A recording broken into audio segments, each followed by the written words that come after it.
तो बीजेपी एक तरह से सोनिया गांधी के कद को काउंटर करने के लिए, हाँ, आप देखिए कल सारी गाली जो दी गई वो सोनिया गांधी को दी गई। हाँ, सोनिया गांधी को कहा वो आदिवासी विरोधी है, सोनिया गांधी को कहा वो गरीब विरोधी है, सोनिया गांधी को कहा वो महिला विरोधी है। हाँ, सोनिया गांधी को जितनी गालियां दी जा सकती थी, हाँ, उससे ज्यादा गालियां ऐसे दी गई द्रौपदी मुर्मू की आड़ लेकर। हाँ, हाँ, तो आप ये समझिए नैरेटिव जो है द्रौपदी मुर्मू का यही है हाँ, कि द्रौपदी मुर्मू को नाम लेकर जो है सोनिया गांधी को गाली दी जाएगी देश में।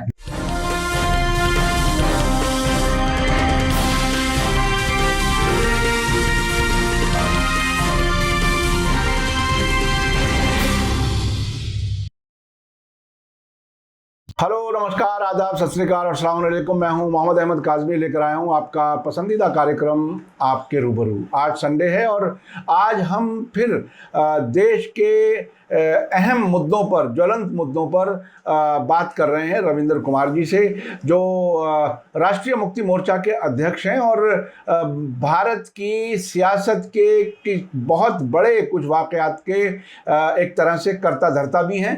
नरसिम्हा राव के ज़माने में एक परेशानी उस सरकार को पहुंचाने वाला काम आपने किया था और जाना माना नाम है और बहुत ही बेबाक अंदाज में अपनी बात कहते हैं। आज जिन मुद्दों पर हम बात करेंगे, एक तो ये कि पार्लियामेंट में एक बहस हो रही है नई राष्ट्रपति द्रौपदी मुर्मू जी के बारे में, वो चर्चा का विषय बनता भी है या नहीं, इस पर बात करेंगे। इसके अलावा मोदी जी बड़े खामोश नज़र आ रहे हैं, इन दिनों में कोई बड़ा बयान नज़र नहीं आ रहा और उसके अलावा ऐसी कुछ आहटें, कुछ इशारे सामने आ रहे हैं कि दुनिया भर में मंदी आने वाली है। ऐसी मंदी के पैसा आप लेकर के जाएंगे थैले में, सामान लेकर आएंगे अपने हाथ में। यानी ऐसे हालात कभी हमने सुने थे जब सोवियत संघ गिरा था, तब वहाँ के रूबल का ये हाल हुआ था।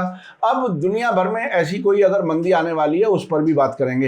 रविंद्र कुमार जी, वेलकम है आपका। मीडिया स्टार वर्ल्ड को आपने समय दिया। आप ये बताइए कि ये नई राष्ट्रपति आई हैं, आदिवासी तबके से हैं आप, और उस पर एक चर्चा एकदम शुरू हो गई आते ही। ये क्या कुछ है? क्या इसी तरह के कुछ सियासी फ़ायदों के लिए उन्हें लाया गया है क्या? देखिए, हिंदुस्तान में राष्ट्रपति के लेकर एक आम राय है लोगों की कि राष्ट्रपति जो है सिर्फ दिखावटी टिटलर हेड होता है, प्रतीकात्मक रूप से हेड होता है और उसकी कोई हैसियत नहीं होती। और लोग मजाक में राष्ट्रपति को कह देते हैं कि वो रबड़ स्टैंप है और रबड़ स्टैंप राष्ट्रपति आने से कोई फर्क किसी पे नहीं पड़ता। ले और ये लोग खूब कहते हैं, हम भी कहते हैं, आप भी कहते हैं कि राष्ट्रपति का मतलब रबड़ स्टैंप। इस पे देश में कहीं कोई आदमी प्रतिक्रिया नहीं करता कि भाई रबड़ स्टैंप आपने राष्ट्रपति के पद को क्यों बोल दिया, क्योंकि सबको आदत हो चुकी है और वो सब लोगों ने एक्सेप्ट। सच्चाई है वो। हाँ, सच्चाई है। अब उसी सच्चाई में आप समझिए कि रबड़ स्टैंप के बारे में अगर ये कह दिया गया कि वो राष्ट्रपति नहीं राष्ट्रपत्नी हैं, तो उस पर झगड़ा खड़ा है। संसद में जो है ऐसी बहस हो रही है जैसे कि देश की इज्जत और आन बान शान पे कोई बड़ा धब्बा लग गया। तो जिस रबड़ स्टैंप को हम रबड़ स्टैंप कहते हैं, उसको अगर राष्ट्रपति या राष्ट्रपत्नी कह दिया जाए तो उस पर विवाद होना चाहिए, नहीं होना चाहिए। तो मैं सोच रहा था कि पति और पत्नी का जो रिश्ता है उसमें अगर आप देखें तो ये कहा जाता है कि पति और पत्नी का जब हम रिश्ते को परिभाषित करते हैं तो कहते हैं कि wife is a better half of husband, कि उसका जो अच्छा हिस्सा है वो पत्नी होती है और जो बुरा हिस्सा होता है वो पति होता है। जी। तो एक अच्छा, वैसे बेटर हाफ तो कहते हुए सुना, वर्स्ट हाफ कभी किसी को कहते हुए, मतलब किसी पत्नी को अपने हस्बैंड को इंट्रोड्यूस कराने में कभी वर्स्ट हाफ सुना नहीं। नहीं, ये बात हम पहले सुन रहे हैं। वो मान ली जाती है कि है। अच्छा। यानी मर्द ही बुरा है, औरत जो है वो अच्छी है। जी हाँ। ये बात बहुत। अब कांग्रेस के अधीर रंजन चौधरी ने ये बात कही, मजाक में कही या जबान फिसलने पे कही, संसद के बाहर कही। और संसद के बाहर कही और संसद के बाहर कही गई किसी भी बात पर संसद कभी भी उसका नोटिस नहीं लेता। स्पीकर हमेशा कहता है भाई ये संसद के बाहर कही गई बात है, इस पे क्यों तुम कर रहे हो।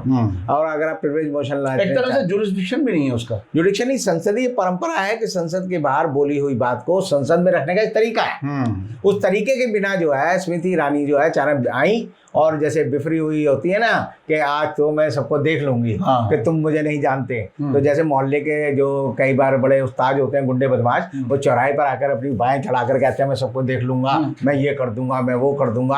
तो उस अंदाज में उन्होंने कहा। और मजे की बात यह कि बीजेपी के सारे सांसद जो उनके पीछे बैठे थे वो भी उसमें सुर में लाने लगे। तो एक तरह से होता है कि चोर की दाढ़ी में तिनका, चोर को पता होता है कि सबको पता है मेरी दाढ़ी में तिनका अच्छा, है। वैसे अखबार में जब खबर पढ़ी गई हेडिंग में और उसके साथ तस्वीर देखी स्मृति ईरानी की, तो उसमें कुछ दूसरे मानी भी समझने लगे थे लोग। ये एक इत्तेफाक है। मैं उससे किसी भी पर्सनल किसी के खिलाफ कोई बात नहीं करना चाहता और करनी भी नहीं चाहिए, लेकिन ऐसा भी कुछ ख्याल लोगों के जहन में आया। राष्ट्रपति के बारे में बाद में सोचा गया, वहां कुछ और कुछ। बिल्कुल बिल्कुल बिल्कुल बिल्कुल। और वो काले कपड़े पहनकर ही आई थी, जैसे मैंने काले कपड़े पहन रखे हैं, और उस तरह थी जैसे वो आपने जैसे कहा कि मुहर्रम का महीना चल रहा है, हाँ। तो कोई मातम मनाने आई हो। तो स्मृति ईरानी की जो कल की भूमिका है, कल का उनका तौर तरीका वैसे ही है जैसा तौर तरीका उन्होंने पिछली बार मायावती को लेकर दिखाया था, और कहा था कि मेरा सर धड़ से अलग कर जो है मैं आपके चरणों में मायावती जी रख दूंगी। ये और बातें को उन्होंने नहीं रखा। तब वो जो दुर्गा की एक विवाद था कि वो उस बारे में बात कर रही थी, और तब स्मृति ईरानी ने पूरे देश को इस तरह से ही बरगलाने की कोशिश की थी। तो राष्ट्रपति के पद पर जब द्रौपदी मुर्मू आई तो मैंने एक चीज़ सोची कि हर राष्ट्रपति से एक ना एक प्रतीकात्मक लोगों की उम्मीदें होती हैं। जैसे जब कलाम साहब आए थे तो लोगों को था कि एक साइंटिफिक टेम्परामेंट का आदमी आया है, एजुकेशन से जुड़ा हुआ आदमी आया है, और हम देखते हैं कि 5 साल में उन्होंने मिसाइल टेक्नोलॉजी की बात की, साइंस की बात की, डेवलपमेंट की बात की, और एजुकेशन की बात और उन्होंने कहा कि मिलते रहे, वो बच्चों से मिले और बच्चों का उत्साह किया, और ये कहा कि देश को पढ़ाई के रास्ते से आगे बढ़ना है। इसी तरह जब प्रणब मुखर्जी आए तो प्रणब मुखर्जी को माना जाता था, जब वो फाइनेंस मिनिस्टर थे तो ये कहते थे हम सब लोग कि he is a minister for Reliance, कि रिलायंस को आगे बढ़ाने में लगे। तो उनसे वैसी अपेक्षाएं थी।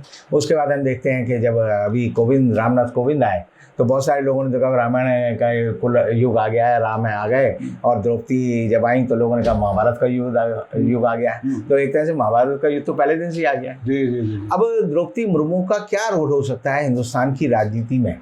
तो मैं जब सोचता हूँ तो मुझे लगता है कि वो आदिवासी क्षेत्र से आती हैं, और आदिवासी क्षेत्र में जो महिलाएं हैं, आदिवासी महिलाएं, उनका सबसे ज़्यादा शोषण हिंदुस्तान में होता है। गांधी जी से एक बार कहा गया था कि देश में सबसे ज़्यादा दलित आप किसको मानते हो? तो उन्होंने कहा सफाई कर्मचारी है उसकी बीवी को मैं सबसे दलित मानता हूँ, क्योंकि सफाई कर्मचारी में तो पूरा समाज अपना गुस्सा दिखाता है, लेकिन वो आदमी अपनी बीवी पे भी गुस्सा दिखाता है। तो सबसे ज्यादा दलित वो औरत है जो सबसे कुचली हुई, यानी सबसे ज्यादा मजलूम जो है, मजलूम दबी हुई, जिसकी पीड़ा कोई नहीं सुन रहा। तो द्रौपदी मुर्मू के आने के बाद मेरे को लगता है कि द्रौपदी मुर्मू को एक संकल्प लेना चाहिए भारत के राष्ट्रपति के रूप में कि मैं आदिवासी महिलाओं का जो शोषण हिंदुस्तान की राजनीति में, हिंदुस्तान के सामाजिक परिवेश में, हिंदुस्तान के आर्थिक परिवेश में हो रहा है, वो नहीं होने दूंगी। तो अब जब मैं उसकी चर्चा कर रहा था तो मैं पढ़ रहा था कि देश में सबसे ज्यादा जो बुरी हालत है वो वैश्याओं की है।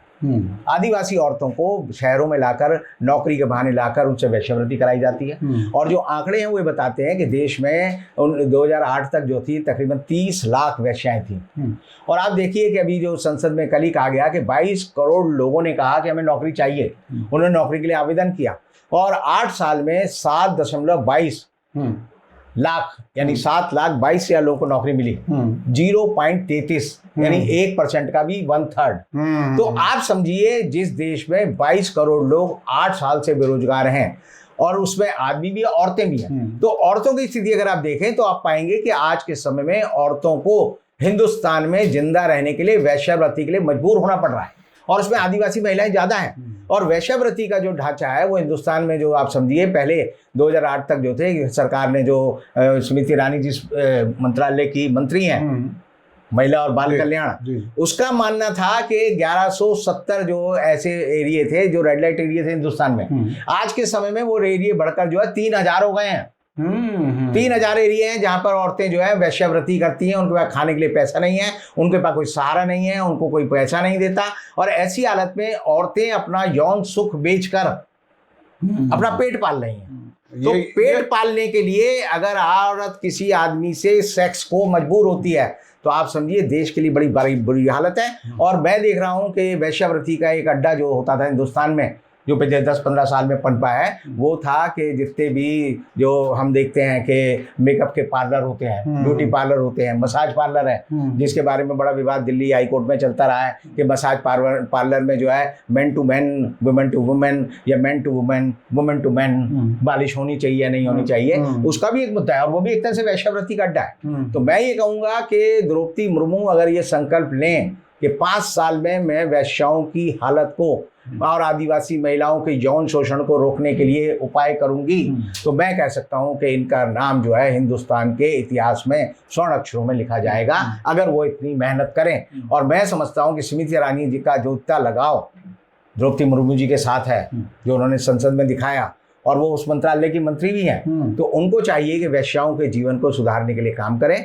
सुप्रीम कोर्ट ने हिंदुस्तान में वैश्यावृत्ति को अब एक पेशा माना है, अब अपराध नहीं है, तो पेशा माना है। तो ऐसी हालत में वैश्याओं के जीवन को सुधारने के लिए भारत की सरकार को करना चाहिए। हर थाने में हिंदुस्तान के, पर्टिकुलरली दिल्ली में, वैश्याओं की रक्षा के लिए एक नोडल एजेंसी होनी चाहिए, एक नोडल अधिकारी होना चाहिए, और जो देखे कि औरतों को, जिनके पास, जो अपने को इकोनॉमिकली सस्टेन नहीं कर सकती, उनको किस तरह मदद मिल सकती है, सुरक्षा मिल सकती है, और वो जीवन में आगे बढ़ सकती हैं। अन्यथा हिंदुस्तान जो है, जैसे हम बहुत सारे लोग थाईलैंड जाते हैं और देश जाते हैं वे यौन सुख के लिए, तो यौन बेचकर जो औरतें पेट भरती हैं, उनकी मदद के लिए सरकार को आगे आना चाहिए। ये बहुत ही तकलीफदेह बात है कि कोई भी औरत उस तरफ जाए ही क्यों, क्या वो सिर्फ पेट भरने के लिए वहाँ जा रही है? ये बहुत ही देश के लिए शर्मनाक बात है। अच्छा, मैं दूसरी बात एक कहने वाला हूँ, वो एक पत्रकार के तौर पर एक ऑब्जर्वेशन है, शायद मैं गलत हूँ।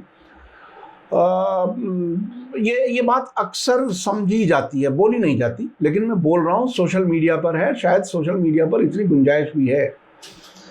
जब किसी महिला को किसी बहुत बड़ी पोस्ट पर बिठाया जाता है, मैं दूसरे देशों में भी, क्योंकि मैं अंतर्राष्ट्रीय कुछ चीज़ें देखता हूँ, किसी को फॉरेन मिनिस्टर बनाया गया, डिफेंस मिनिस्टर बनाया गया, तो उसमें कहीं ना कहीं ये बात महसूस की जाती रही है कि उसके पीछे कोई मर्द है जो अपने फैसले उसके ज़रिए से कराएगा। ये एक प्रवृत्ति रही है। नहीं, एक तो ये यहाँ भी क्या ऐसा ही है? हालांकि आपने बता दिया कि वो गृह मंत्रालय के अधीन एक तरह से काम करती हैं, लेकिन क्या हमारे यहाँ जिस तरह से प्रजातंत्र का जो एक तरह से सत्यानाश जिसे कहा जा सकता है, सारे संस्थाएं जो है वो एक तरह से सरकार के सामने नतमस्तक हो गई हैं, क्या ये उसी मकसद के साथ एक खातून को, एक विमेन को राष्ट्रपति बनाया है? क्या ये उसी का एक हिस्सा है क्या? देखिए, फ्रांस में एक डिप्लोमेसी का एक पहला पार्ट क्या है, हाँ, कि when there is a diplomacy failed, send a woman. हाँ, अच्छा। और एक जेम्स बॉन्ड की फिल्म आई, उसमें डायलॉग नहीं, ये तो बाकायदा मार्केटिंग में भी औरतों को भेजा जाता है कि उससे कोई आदमी सौदा ही नहीं कर पाता, जितने उसने पैसे कहे उतने कहीं खरीद लिया। वो तो मोदी जी ने भी कहा था, औरत अगर अचार बेचे तो ज्यादा बिकेगा। हाँ, तो क्या ये अचार बेचने का ही इंतजाम हुआ है? अचार का एक बड़ा रोल है हिंदुस्तान की राजनीति में और हमारे घरों में भी। चटखारे के लिए आप किसी औरत को अचार दे दो, मैंने भी किसी औरत को 5 किलो अचार दिया, तो मैं उसके बाद देख रहा हूँ कि क्या हालचाल हो रहा है उसके घर में, पूरा तांडव हो रहा है। अच्छा, हाँ, अचार भेजना, अचार देना जो है उसका एक सीधा टोटका है ही है, उसका सीधा असर आता है। नहीं, कुछ लोग तो ये कहते हैं कि जिस घर में खाना मजे का ना बने और हस्बैंड अचार मांग ले, तो इसका मतलब ये कि खाना मजे का नहीं है, खाना मजे का नहीं बना है, उसको संभालने के लिए इस्तेमाल। बिल्कुल। जी। तो खैर वो बात उस तरफ चली गई, लेकिन मैं ये पूछना चाहता हूँ कि क्या भारत में प्रजातंत्र के जो अनेक रूप तब्दीलियां जो हम देखते जा रहे हैं, क्या उसी का ये हिस्सा है? नहीं, उसमें यह है कि सोनिया गांधी विपक्ष की बड़ी नेता है, हाँ, कद्दावर नेता है, हाँ, उनका स्थान जो है औरों से आप देखेंगे तो ज़्यादा है। तो बीजेपी एक तरह से सोनिया गांधी के कद को काउंटर करने के लिए, हाँ, आप देखिए कल सारी गाली जो दी गई वो सोनिया गांधी को दी गई। हाँ, सोनिया गांधी को कहा वो आदिवासी विरोधी है, सोनिया गांधी को कहा वो गरीब विरोधी है, सोनिया गांधी को कहा वो महिला विरोधी है। हाँ, सोनिया गांधी को जितनी गालियां दी जा सकती थी, हाँ, उससे ज्यादा गालियां ऐसे दी गई द्रौपदी मुर्मू की आड़ लेकर। हाँ, तो आप ये समझिए नैरेटिव जो है द्रौपदी मुर्मू का यही है, हाँ, कि द्रौपदी मुर्मू को नाम लेकर जो है सोनिया गांधी को गाली दी जाएगी देश में। ये और बात है कि उसका असर नहीं होगा, असर इसे नहीं होगा क्योंकि वो संदर्भहीन बात है। अब राष्ट्रपति तो पद से उठकर नहीं कहेगी तू मैं नहीं करेगी, बिल्कुल, और संसद में भी इस तरह की तू तड़ाक नहीं होनी चाहिए। लेकिन संसद की अगर कल की पूरी अगर आप डिबेट है, अगर आप निकाल लें और शब्द से पढ़ेंगे तो आपको बड़ी शर्म आएगी कि हमारे देश की संसद में ऐसे गलीज शब्द बोले जाते हैं जो वैश्यालय में भी औरतें जो लड़ती हैं वो नहीं बोलती। और उन शब्दों को क्या वो जो पिछले दिनों एक शब्दावली आई थी, बैन लगाया, हाँ, बैन जो लगाया, क्या उस तरह के अल्फाज भी इस्तेमाल किए गए? नहीं, अल्फाज उस तरह के नहीं इस्तेमाल किए गए, हाँ, लेकिन उसका जो लुबो लुभाव था वो वही। हाँ, तो ये बहरहाल एक जो चर्चा में है पार्लियामेंट के अंदर, उस पर हम बात कर रहे थे। द्रौपदी मुर्मू जी क्या कुछ करेंगी, उनसे क्या कुछ उम्मीद है। अच्छा, अब एक और नई तब्दीली सी महसूस हो रही है कि मोदी जी बड़े खामोश नज़र आ रहे हैं, वो कुछ ज़्यादा बोलते नहीं हैं, चूँकि अब से पहले जब तक वो बोलते भी रहे और हो सकता है अभी कुछ दिन बाद फिर कहीं ना कहीं वो बोलें,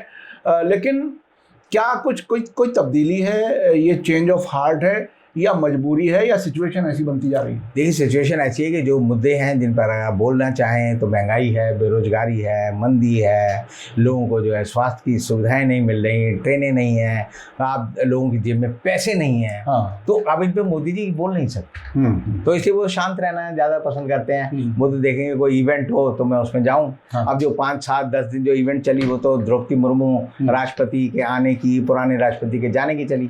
तो मोदी जी का रोल उसमें जो है एक तरह से हीरो का नहीं था, सपोर्टिंग एक्टर का था। अच्छा। तो सपोर्टिंग एक्टर के रूप में मोदी जी की भूमिका जो है मोदी जी को खुद पसंद नहीं है। वो तो चाहते हैं कि मैं सेंटर स्टेज पे हूँ और हर चीज़ को अपने हाथों से गढ़ूं। तो वो भूमिका नहीं थी, तो ये एक समय की वजह से ऐसा हुआ है। अन्यथा मोदी जी उतने ही सक्रिय हैं जितने हो सकते हैं। तो उस सक्रियता का देश को कुछ फायदा हो रहा है क्या? फायदा तो नहीं हो रहा, पूरी दुनिया ही गई। मैं आपको कह रहा हूँ कि पूरी दुनिया ही गर्त में जा रही है।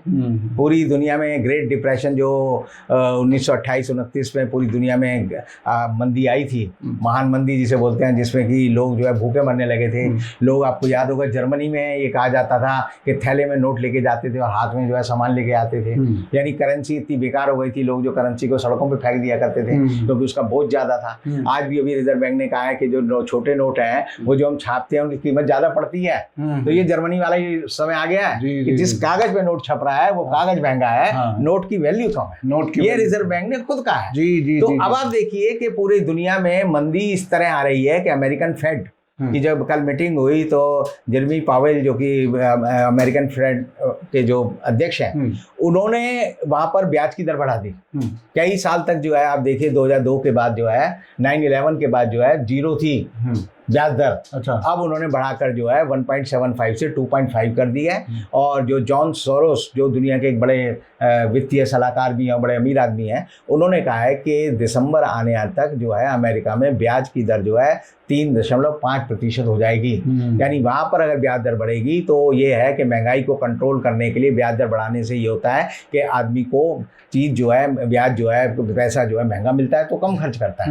कम खर्च करेगा तो डिमांड कम होगी, डिमांड कम होगी तो उससे जो है इन्फ्लेशन कम होगा। तो आज समय में देखिए तो कोरोना ने पूरी दुनिया की कमर तोड़ी। उसके बाद जो रूस और यूक्रेन का युद्ध है उसने तोड़ी। उसके बाद गैस और पेट्रोल के दाम जो दुनिया में बढ़े उसका संकट है उसने तोड़ी। अब यूरोप में जो है सर्दियों में जो ईंधन की चिंता है कि गैस और पेट्रोल की चिंता में वो बेचारे दुबले हो रहे हैं, फ्रांस और जर्मनी। तो ऐसी हालत में वहाँ पर कैसे इसको रोका जाए? तो मंदी जो है धीरे धीरे पूरी दुनिया में पैर पसार रही है और पूरी दुनिया की सारी सरकारें मानती हैं कि मंदी आएगी। और मंदी आने का असर क्या होगा कि लोगों के रोजगार छिन जाएंगे। भारत सरकार ने खुद माना है कि 22 करोड़ लोग 8 साल में रोजगार मांग रहे थे, हम उन्हें नहीं दे पाए। उसके बाद आप देखिए कि जून महीने में भी 1,47,00,000 लोग जो है बेरोजगार हो गए। तो आज के समय में हिंदुस्तान में तकरीबन 45 करोड़ लोग बेरोजगार हैं। यानी हर महीने तकरीबन 1.5 करोड़ लोग बेरोजगार और हो रहे हैं। उस फौज में तादाद बढ़ती जा रही है। आप देखिए दिल्ली शहर में अगर एक आदमी का आप निकाले बजट के रहने के लिए क्या चाहिए? अगर वो 2 घर के मकान में रहता है, अगर वो एसी का इस्तेमाल करता है, अगर वो चाय पानी रोज पीता है तो तकरीबन उसे 40,000 रुपये महीना चाहिए। और अगर 40,000 रुपये उसके बाद नहीं आएगा तो क्या करेगा? भीख मांगेगा या जिस्म बेचेगा? बिल्कुल बिल्कुल। तो ये हालत हिंदुस्तान में होने जा रही है। और जिस्म खरीदेगा कौन? लोगों को खाने के पैसे नहीं है तो खरीदे के क्या करेगा? तो ऐसी हालत में आप समझिए मजलूम लोगों की हालत खराब होती जा रही है। भारत सरकार को इस बारे में सोचना चाहिए, वो नहीं सोच पा रही। और उल्टा ये हो रहा है कि खुद हमारे जो एग्रीकल्चर सेक्रेटरी हैं उन्होंने कहा है कि हमारे यहाँ जो गेहूं की खपत उपज है और जो चावल की जो अभी चल रही है तो दोनों की उपज में 2 लाख टन की कमी आएगी। वो कहते हैं जी असम में बाढ़ आई हुई है, पश्चिम बंगाल में बाढ़ आई हुई है, उत्तर प्रदेश में बाढ़ आई हुई है, बिहार में बाढ़ आई हुई है। तो जो चावल की खेती का रकबा है वो कम हो गया। उससे पहले जो हम देखते हैं कि गेहूं का रकबा कम हो गया। तो देश में अनाज नहीं है, गोदामों में अनाज नहीं है। तो और उधर सुप्रीम कोर्ट ने भी कल कहा है कि जो 5 किलो वाला जो आप नाटक करते हो और 1 किलो जो है चने का नाटक करते हो उसे बंद करो। तो सुप्रीम कोर्ट से भी भारत सरकार ने कहलवा दिया है कि 5 किलो और 1 किलो का नाटक बंद। मतलब सुप्रीम कोर्ट से भारत सरकार ने कहलवा दिया। ये बहुत अहम बात है। देखिए, सरकार अपने आप जो कहती है वो अपने आप कहती है, कुछ चीज़ें अदालत से कहलवा लेती है। और आप चूंकि वकील हैं और अदालतों का मिजाज आप अच्छे से जानते हैं, ये बात आप कह रहे हैं। लेकिन क्या आप इसे दूसरी तरह से देखें, जो कुछ उन्हें फ्री दिया जा रहा है लोगों को अब तक, वो खा तो रहे हैं ना, उनकी ज़रूरत तो है। अब जब इनको फ्री नहीं मिलेगा फिर भी खाने की ज़रूरत तो होगी, तो ये कोई कंजम्पशन कम थोड़ी हो जाएगा उससे। कंजम्पशन कम नहीं हो जाएगा, लेकिन जब इन पे पैसे नहीं होंगे तो मैं खरीदूंगा क्या? आप देखिए, 5 किलो अनाज दिया, यानी 5% जो है जीएसटी लगा दिया। जी। दोनों में 5-5 ही चल रहा है। हाँ। कि 5% आपको मैंने अनाज फ्री दिया और 5% जीएसटी लगा दिया। 5% जीएसटी लगाने का असर क्या हुआ कि 12 रुपए की छाछ जो है 18 रुपए की हो गई। 60 रुपए का जो दूध का पैकेट था वो 80 रुपए का हो गया। ब्रेड जो है बढ़ गई, हर चीज के रेट बढ़ गए। आप देखिए, 5% जीएसटी का लगते ही हर चीज के दाम जो है 1.5 गुना हो गए। हालांकि 5% से इतना नहीं फर्क पड़ना चाहिए, नहीं होना चाहिए, लेकिन व्यापारी भी तो रहता है कि भाई जीएसटी बढ़ गई, मैं क्या करूं, लाओ पैसे दो। हाँ, वो उसे कोई भी बहाना चाहिए। एक बार जब बढ़ जाए तो कम कभी नहीं होता। ये तजर्बा तो मार्केट में हम अभी सभी आप देखते हैं। अच्छा, ये इसका आखिर क्या होगा? क्यों, मतलब मैं इसको इस तरह से देख रहा हूँ। एक तजर्बा मुझे हुआ अभी 2 दिन पहले। मैं मदर डेयरी से दूध लाता हूँ पड़ोस से, तो वहाँ सुबह सुबह एक आदमी जो ठीक ठाक सेहतमंद था, वो उससे उधार दूध लेना चाहता था। वो सबसे छोटी थैली शायद 10 रुपए की आती है दिल्ली में मदर डेयरी में, और वो उसको उधार देने के लिए तैयार नहीं हुआ। वो मायूस होके वापस जाने लगा। तो इस तरह से लोगों की तादाद बढ़ती जा रही है, ऐसा महसूस हुआ। और ये बहुत ही दिल को छू लेने वाली सिचुएशन है कि जब आदमी सुबह में आँख खोले और वो ये सोचे कि चलो एक चाय तो पी लो, और उसके लिए दूध लेने जाए, उसको दूध मुहैया ना कर सके, उसे ना मिल सके। आखिर ये इस तरह से कब तक, कैसे, देश कहाँ जा रहा है? ये दिल्ली जैसे बड़े शहर की बात कह रहा हूँ। यही तो मंदी है। हाँ। मैं आपको, जब हम छोटे थे तो अखबार पढ़ते थे, धर्मयुग में एक खबर पढ़ी कि सरगुजा में, सरगुजा एक मध्य प्रदेश में एक हाईवे है, सरगुजा में जैसे ही एंटर करते हैं आप महाराष्ट्र से, तो वहां पर जो है आदिवासी औरतें खड़ी होती हैं और छोटे छोटे उनके पास जो है, जैसे आजकल जो लोग तकीला वाले टक वाले जो गिलास इस्तेमाल करते हैं वो लेके खड़ी होती है। अच्छा। तो वो क्या होता था कि जितने भी ट्रक ड्राइवर गुजरते थे तो वो औरतें नंगी है, उनकी छाती होती थी। तो वो क्या करती थी कि वो आदमी कहता था भाई दो, तो उसका अंदर 2 गिलास उसे दिए और वो आदमी 10 रुपए उसे देता था और पी के चल जाता। अच्छा, तो मैंने खुद देखा है और खुद ये देखिए, और मैं आपको आज फिर कह रहा हूँ, ये स्थिति हिंदुस्तान के हर घर में, हर गली में, हर मोहल्ले में आएगी। औरतें जो है अपने बदन को बेचने के लिए तैयार होंगी, उनके पास खाना नहीं होगा दिसंबर में। ये बहुत ही तकलीफदेह बात है। देखिए, मैं सरगुजा की आप डालो, मैं ये सुन करके एक तरह से रोंगटे खड़े होने वाली बात है। जो दूध माँ को अपने बच्चे को बड़ा करने के लिए ऊपर वाले ने दिया है, उससे वो पैसा कमाने का उसने क्या करें, मजबूरी, अपना पेट भरने के लिए। ये एक तो वैश्यावृत्ति आपने एक बात बताई, ये दूसरी तरह से बताया कि और ये भी जिसमें बेच रहे हैं, जिसमें आप अंगूर बेच रहे हैं। बिल्कुल। तो ये बहुत ही तकलीफदेह बात है। मैं इसको वाकई जिसे कहते हैं बर्दाश्त से बाहर वाली चीज़ है कि इस तरह का भी देश में गुर्बत में यहाँ तक लोग मजबूर हो जाते हैं। अच्छा, अब आखिर में मैं आपसे पूछना चाहूँगा कि आखिर ऐसी सिचुएशन में आम आदमी क्या करे जो हर दिन ऐसे सांस लेने पर मजबूर है कि शायद वो उसके आखिरी सांस हैं, क्योंकि भूख के साथ जीना अपने आप में बहुत बड़ा शाप है और बहुत बड़ी तकलीफ से इंसान गुजरता है। वो क्या करे बेचारा, कहाँ जाए? देखिए, जब तक आप अपने दिमाग का इस्तेमाल नहीं करेंगे कि इस सब के लिए जिम्मेदार कौन है, हाँ, अगर आप दिमाग से नहीं सोचेंगे इसके लिए कौन जिम्मेदार है, तब तक आपकी समस्या का हल नहीं है। ये समस्या आपकी व्यक्तिगत समस्या है। इसको समाज दूर नहीं करेगा, देश दूर नहीं करेगा, गवर्नमेंट दूर नहीं करेगी, पत्रकार दूर नहीं करेंगे, मीडिया दूर नहीं करेगा। आपको सोचना है कि आपकी इस बदहाली के लिए कौन जिम्मेदार है, और जिस दिन आप ये समझ लेंगे कौन जिम्मेदार है, उस दिन आप जाग जाएंगे। तब आप जो है श्रीलंका बने या पाकिस्तान बने या चीन बने, हर जगह पूरी दुनिया में भूखे लोग ही हमेशा क्रांति करते हैं। आप समझिए, फ्रांस की राज्य क्रांति कब हुई थी? जब हुई थी, जब मैरी एंटोनियो से लोगों ने पूछा, तो वो खड़ी हुई थी, उसने पूछा लोग क्या मांग रहे हैं, तो महल के बाहर उसके मंत्री ने कहा जी रोटी मांग रहे हैं। उसने कहा रोटी मांग रहे हैं, बड़े मूर्ख हैं, केक क्यों नहीं खाते? तो जिस आदमी को रोटी नहीं मिलती उसको केक मिलने की बात जब लोगों को पता चली, तो उन्होंने रानी मेंटेनियो और लुई 14 का जो सर था कलम कर दिया और राज्य क्रांति हुई। तो हमेशा आप समझिए भूखा आदमी जब अपनी भूख के खिलाफ खड़ा होगा तभी दुनिया आगे बढ़ेगी। नहीं तो जो है पूंजीवाद उसका गला जो है ऐसे नहीं काटता कि सीधा काट दे, वो उसकी रगों से खून निकाल निकाल कर पीता है। ये बहुत ही अहम बात है और मैं समझता हूँ इससे आगे मैं अपना कोई क्लोजिंग रिमार्क्स बोलूँगा। आपने बहुत ही अहम बात की है कि जब तक भूखा आदमी अपने दिमाग से ये नहीं सोचेगा कि कौन जिम्मेदार है और उसके खिलाफ खड़ा नहीं होगा तो वो उसी तरह से पीड़ित रहेगा और उसी में वो इस दुनिया से चला जाएगा, जान दे देगा। कोई उसके हालात नहीं बदल सकता। वो जो एक मिसाल के तौर पर भी कहा जाता है कि जब तक आप अपने हालात खुद बदलने के लिए तैयार नहीं होंगे तब तक आपके हालात नहीं बदलेंगे। बहुत बहुत शुक्रिया रविंद्र कुमार जी, आपने हमें समय दिया हमारे दर्शकों के लिए। इसी के साथ मुझे दीजिए इजाज़त। धन्यवाद, शुक्रिया। जय भारत, जय हिंद।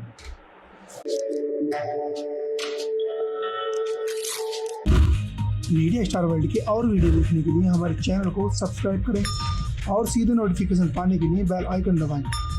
और अगर हमारी खबर सच्ची और अच्छी लगे तो अपने व्हाट्सएप, इंस्टाग्राम, फेसबुक और ट्विटर अकाउंट पर जरूर शेयर करें।